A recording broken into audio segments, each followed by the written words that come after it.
It's just different. Epic. Et salut à toutes et à tous, c'est Okrad, on se retrouve aujourd'hui pour découvrir ensemble un produit. Je vais donc vous présenter le Blueboo S1, un smartphone que je teste depuis quelques semaines maintenant, et pour être honnête avec vous, je ne connaissais absolument pas la marque Blueboo. Mais quand j'ai vu le rapport qualité-prix intéressant de celui-ci, je me suis dit que je me devais de le tester et de vous le présenter. Si le téléphone vous plaît, vous pouvez bien entendu le retrouver chez mon partenaire Gearbest avec un tarif très abordable. Alors, ce joli bébé a un design très sympa façon Xiaomi Mi Mix avec des bordures d'écran très fines sauf pour la tranche basse où est logé l'appareil photo façade. Le téléphone est équipé d'un processeur Helio P25 8 cœurs cadencé à 2,5 GHz et ce dernier est accompagné par 4 Go de RAM et au quotidien il se révèle plutôt fluide pour un téléphone à ce tarif.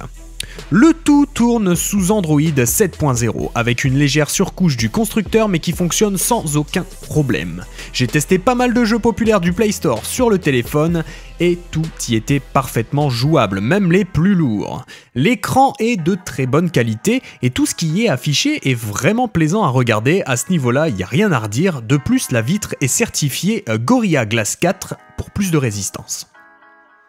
D'ailleurs, il faut savoir que le téléphone est fourni avec une coque en silicone ainsi qu'une vitre de protection, mais j'ai trouvé cette dernière bien trop bleutée à mon goût, ce qui gâchait les jolies couleurs affichées par l'écran. Au niveau de l'autonomie, elle est plutôt bonne et je tiens aisément une journée entière en usage régulier, voire un tout petit peu moins avec un usage intensif. C'est sûr que si vous faites des jeux, vous allez tenir un tout petit peu moins, mais en tout cas vous ferez la journée sans aucun problème puisque avec mon utilisation classique, je tenais ma journée sans problème et je rentrais chez moi, il devait rester à peu près, je ne veux pas vous dire de bêtises, 25-30% de batterie, donc ce qui est plutôt pas mal. La batterie est de 3500 mAh et le téléphone se recharge par USB type C.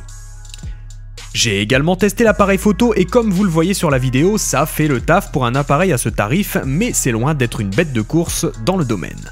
Bref, si je devais résumer le téléphone, je dirais qu'il s'agit d'un bon appareil niveau rapport qualité-prix. Certes, l'appareil photo n'est pas fabuleux comme je vous l'ai dit juste avant.